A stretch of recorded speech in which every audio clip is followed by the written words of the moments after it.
So, good afternoon mga ka-viewers. Meron tayong repair at ito po ay isang electric fan. Yan, stand fan siya. Ang brand ay Unitech. Yan. Ang electric fan na to ay ano siya? 120 degrees. Yung kanyang ano, tawag dyan. Yung kanyang rotation. Kasi yung ano nito sa kakaiba to. Pag ganun, pababa. Pag ganun, tapos pag ganun. Yan. Yung normal electric fan, pag ganun siya. Ito siya. Mayroon siyang papapataas. Yan.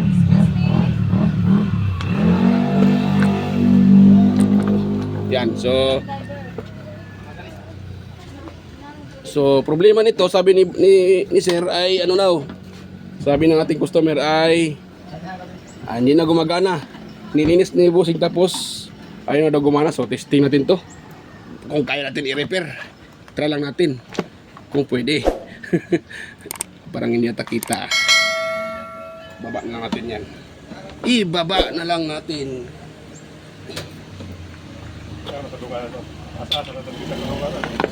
Sir?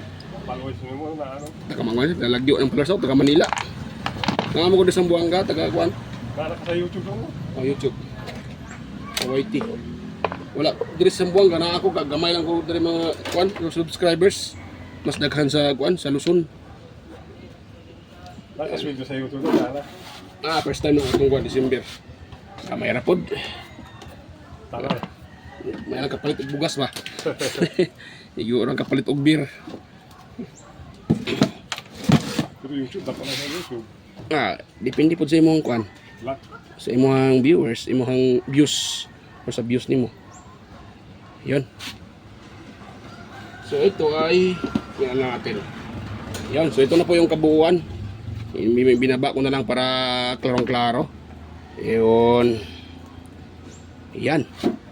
So as usual, so ang gagawin natin dito tayo magpa-class mga viewers. Yun, yan natin ilagay para hindi mawala. Tapos ilagay natin. So yun pala, sa mga bago dito sa aking channel, huwag niyo pong kalimutang mag-subscribe at paki-share ang ating video para makatulong tayo sa mga gustong mag-DIY. At higit sa lahat, huwag niyo rin kalimutang mag-like and subscribe pa rin. Ayan. So ito yung kanyang ano, so mga viewers, yun.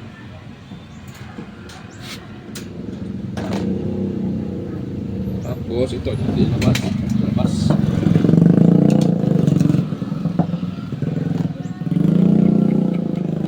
Tuturi bangko ako at bangko ron. Napakay ito. So ito. Ano ito mga kapatid, bago pa itong ano ni Busing, yung kanyang electric fan. Pero ito ay hindi na ito sinaunang labas. Dahil yung sinaunang labas yung pag ano yung rotation. Ito siya para siyang ano, para siyang ceiling fan. Yun. So ngayon kailangan natin itong baklasin.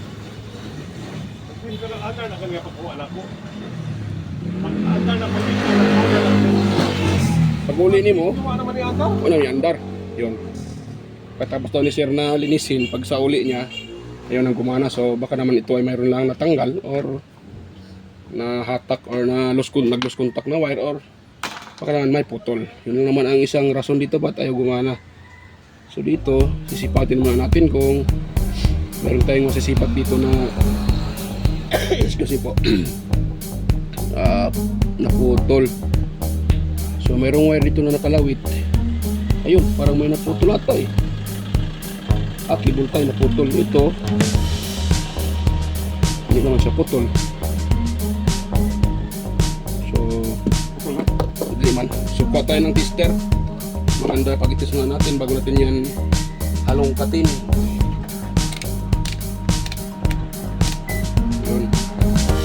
Tapos test natin siya mga ka-viewers. Bago yan, kalibit na tayo. Yun, good naman ang tester. So ito na tayo mag-test sa kanyang resistance. So naka 0 siya, 1 natin. Meron namang may concept. Yun, meron naman siya mga ka-viewers. Meron siya 628 ohms sa number 1. Yung number 2, 687. So, tumaas siya konti. Yung number 3, dapat 500 yan. Ayun. Oh, mali. Yung number 3 niya, 1 pala. Mali ako. Ano pala yun? Yun pala yung 0.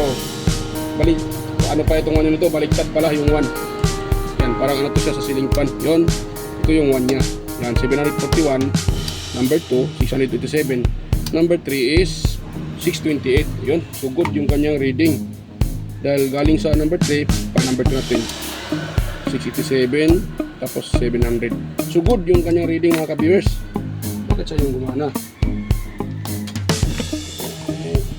Patay mong outlet siya nag-close contact, sir. Hindi naman siya, hindi man siya, yung talo. Ano yung magana? Hindi naman reading. So try na ito ina-equal. Number 1. Tapos hila yung intro yan. Yan siya mag-swing. Nakahila. So tingnan nyo po yung electric pan na kung ito ay iikot. Yan. Ngayon mayroon naman siyang, nung tinitis ko, mayroon naman siyang resistance. Oh, mayroon naman ah. Oh, namatay. Agoy, may putol ito sa ano. Oh, pag iikotin mo, gumana. Ayan, may naputol nga ito mga ka-viewers. So sa madaling salita, ang naputol ito yung sa kanyang kapasitor. Yan o. Mikot siya, diba? O, mikot siya. Yun, mikot siya. So, pag inan ko, wala siya. Wala. Yun. Ganon, mikot siya. Ano? Kapasitor.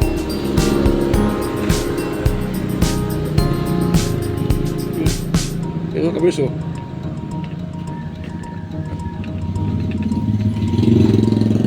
Ginaganan siya, hinawakan ko pag wala. Pero pag hihilain ko ito, wala. Nag-lose contact ah. Wala naman siya mga ka-viewers. Wala ding humming. Lose contact. O yan, yun. Ayun. So pag ibig sabihin, wala, diba? Kapag gagalawin ko ito banda oh. Ano yun? Yun, gumana. So, lose contact sa wire. Yun oh. Diba oh? Pero pag ganyan ko ito, yun oh. Oh, namamatay. Pag gano'n ko, gumagana, diba? Yan yung po mga kaperso. Oh, gumagana, diba? Umikot siya. Yung ko pong kita ba dyan? Pag hahilain ko, wala. So ano ito, lost contact. Pag ganito, lost contact na eh. Either dito or dito sa motor yung mag-lost contact. So yan ang ating mga ka-viewers. Yan ang ating hanapan ng solusyon. So nag-lost contact. Nahatak mo ba? Nahatak na pala. Nag-lost contact siya. So itong ganitong klaseng motor, medyo mahirap ito eh, dahil meron siyang spring ito, yung spring lock niya. So kailangan mo pa itong kalasin o bago mo siya mahatak. So pwede naman kahit hindi na, dahil dito lang naman ito nag-guide eh, dito sa kanyang ano.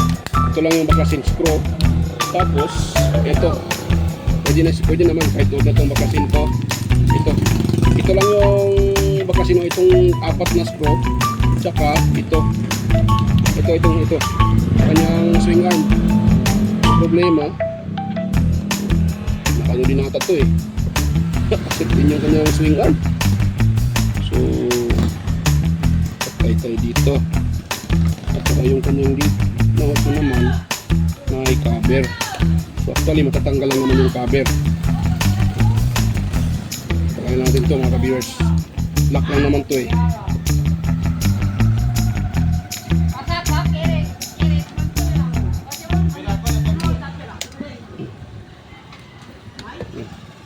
Tapos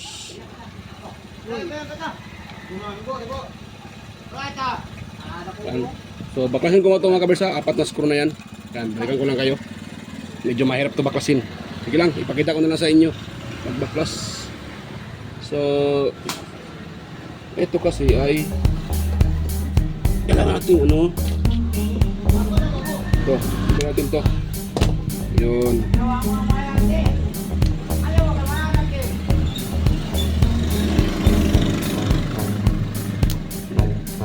ito ay hindi pa na open dahil matigas pa siya i-open. Ibig sabihin wala pang nakaka-open ito mga kabihers, wala pang naka-ano niya sa kanya, naka-repair. Wala pa yung na-repair bossing mo? Wala pa. Wala pa, karon pa na-abre. Yun. Tapos yung galaw na ito.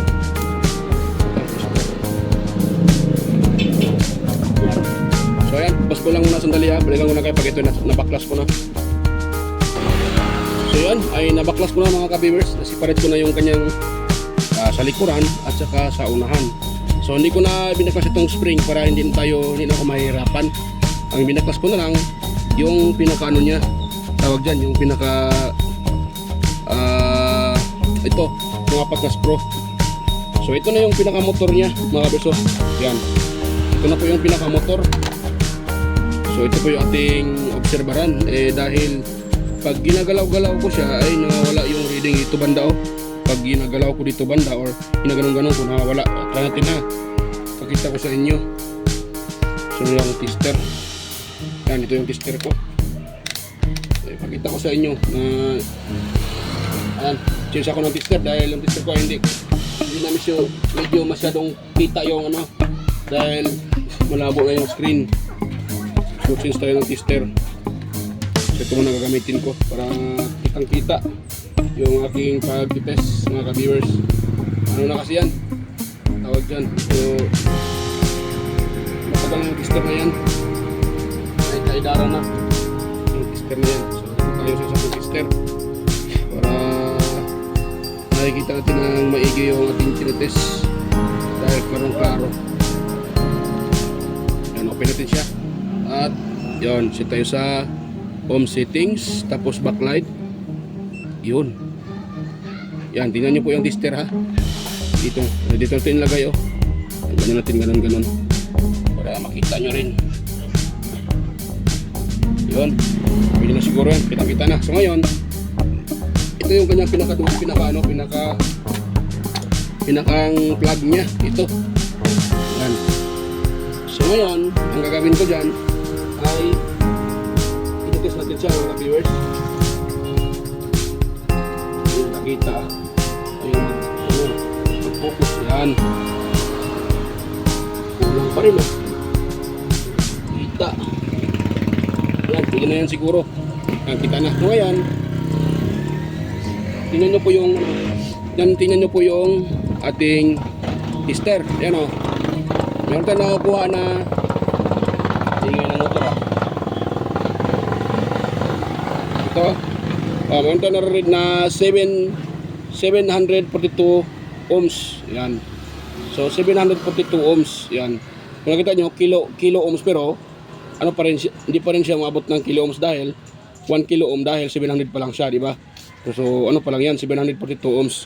So tingnan niyo po yung reading. Ayan So ngayon, gagalawin ko itong dito banda Ito dito banda. Wait lang wait lang ha. Ano ba 'yun? Ito dito. Okay na ba? Di ba? Nawala. Nagiging auto na lang nakalagay dahil wala siya nare-read na ohms value. So pag ito ibibitawan ko, babalik yan. Yan Ay, hindi na bumabalik ka. Ayan bumabalik na siya, di ba? Pero pag ito ay ginaganon ko, gagalawin ko, yan nawala na naman siya. So dyan tayo mag-open. Dahil dyan ang hinala ko na may putol yan Pag ganyan na nawawala, ang putol dyan ay wala sa speed, sa common. Pag sa speed ang naputol, maaaring mayroon siyang number 2, number 3. Pero try lang natin para sigurado. So dito tayo mag-open. Ito ditong babalatan. Mamaya na yung aking cutter. Yan. Tapos babaybayin natin kung saan yung naputol. Hindi yan makikita mga ka-viewers dahil ang naputol yan yung pinaka niya sa ilalim. Hindi makikita dahil may insulator So kailangan nating banatin. Pag nabanat yan ay malambot yan. So dahil ito ay black, red at saka wait lang ha. Saan kaya ang nito? Ito na. So, ayun malambot siya. So, puti pa lang nito, common. Ang ginawa nilang common. puti. Yan. I-ano lang ito natin mamaya. Saan na yun? Yun. Ayun hatakin ko Putol na yan. Di ba? At tawa si Busing. Ayan na mga kabiyers, ang ebidensya.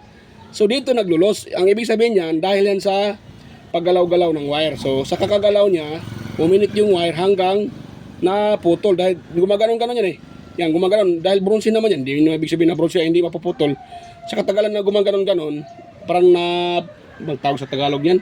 Kung sa Bisaya pa ay napilo ba? Sa tawag sa Tagalog yan na tupi. Sa kakatupi niya ng ganon, hanggang naputol. Yan. So, kadalasan sa mangyayari dyan, common. Dahil itong common, dito talaga dumadaan yung matataas na puwersa ng voltahe. So, dahil to 20 ito, dito kasing sa speed niya, medyo na yan, bumaba na yung dyan dahil nga na siya, na divide dito sa kanyang, dahil sa kanyang coil. So, hanggang bumaba yung resistance at yung voltahe ay konti na lang dyan dumadaloy. Ang malakas dito sa common. So kaya dito, iwan ko lang kung anong paliwanag sa iba. Ang sa akin lang yan. Baka sabihin nyo tayo gumagawa-gawa ng kwento. So para sa akin lang yan sa aking analyze bilang isang technician. Depende na rin sa iba kung anong tawag nila dyan, anong analyze nila. Magkaiba naman kami ng paniniwala at the same time yung pag-troubleshoot. Dahil lahat ng technician ay hindi magkapareho ng pag-troubleshoot, magkaiba kami. Yan. Okay, oil din mo. Oil. Na-oil din sir? Taka na pang Dili mo? Ada lang. Pati katong kaning pom dire, ito ni butang ay uga na kayo. Wala na yung lang pom, ato ni patakan ko. So para sa itong sumpayon. So dito mga ka-viewers, para hindi mag-lose contact, kailangan natin yang soldahin dyan. Dahil gagalaw-galaw yan So susoldahin natin yan. Kuha muna ako ng wire at lang natin. Pero pangit tong wire. Ito ay madaling maputol. Pa tayo uli. So ito yung ating dugtong dyan. Yan. Pareho din sila puti. Hindi ko na pwede naman yan.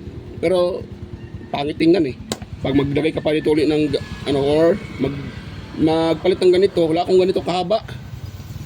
So para madaling paraan huwag kang soldahin na lang. Pwede naman wala kayong pasolda, pwede naman hindi susoldahin yan, pero mas maganda kung isusolda para matibay yung kanyang kapit, hindi maglulos. Pero kung siyempre pag hindi naman kayo technician, wala kayong soldering iron, pwede naman din yung susoldahin yan mga ka-viewers. Yun na nga sinasabi ko, iba-iba naman tayo ng pamamaraan. Depende yan sa inyo. Ako meron naman ako soldering iron, so susoldahin ko. Pero pwede naman, yun nga sabi ko, pwede naman hindi susoldahin. Ganun nyo lang siya Ganon, tapos ikotin, yan. Ayusin nyo lang yung pagkaikot para maganda siya at hindi mahatak. Yun. Diba? Ganun lang kasimple. Tapos, ganun natin siya dito. Malayo kasi yan Hindi na abot yan dahil pinutol na natin. So dito tayo banda wait lang dapat hindi yan hatak. Dahil pag yan po ay nahatak, ganun ba magkaroon ng tension. So pag nagagalaw-galaw, mapuputol yan. Dapat maluwag lang din mga ka-viewers. Iba ganun. So dito tayo. Yan. Dapat ganun lang din Dapat meron siyang di siya masyadong maluwag. Maluwag. Masyadong hatak. Yon.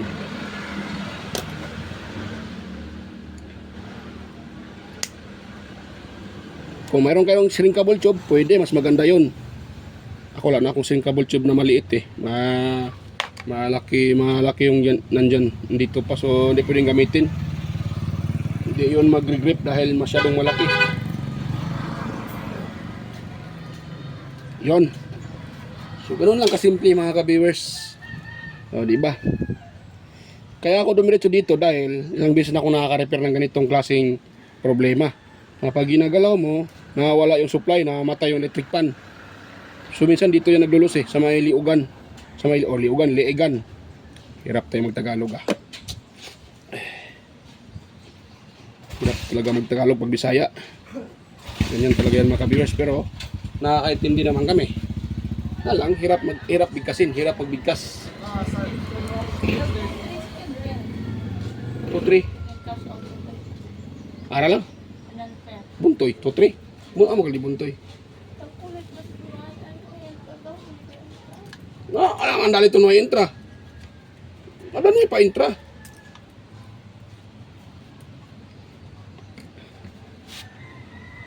Yan, so mga ka-viewers, yun na natin. Alam na pa-intra rin. So, siguro mainit na to.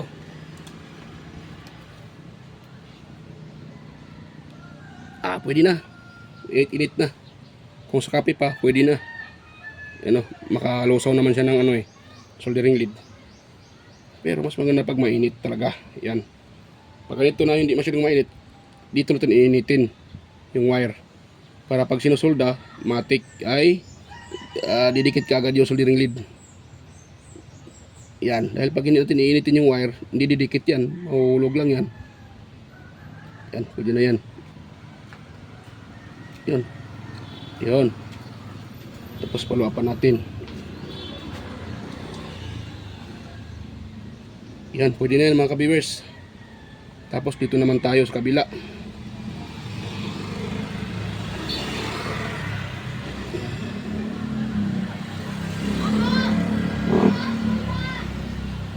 Yan. Ganun lang. Simple. Susuldahin mo lang at maging okay na. So yan, ito muna yung aking i-assemble mga kabersa. Hindi ko na ipakita ang mga symbol dahil haba ng video natin. Baka pangit to pag masyadong mahaba yung video. So ang ipapakita ko lang itong paano ko siya tinroubleshoot at yan, yung paano paghanap ng kanyang problema. So sa pagka-symbol, hindi na. Kasi ito lang naman sa uli ko yung 4 na screw. So balikan ko lang kayo pag ito na-symbol ko na. So yan, stay tuned lang po mga ka-viewers. So yan mga ka-viewers, okay na. Tapos ko nang ma-symbol yung electric fan na Unitech. Yan. So tapos ko nang ma-symbol. So yan, atin na itong ititest. Gamit itong aking aking extension wire. So dito tayo magtatap. Tapos tingnan natin yan kung iikot na yan. Ayan, so number 1 natin. Ito ang number 1 ito ay kapariho ng pa dito siya sa kabila, yan yung 1 niya. Ayan naikot na. Di ba? Ayan So nag-turn na siya. Tapos yung turn niyan, pag yan, pahagod pababa yan. Yan yung mga kabersa.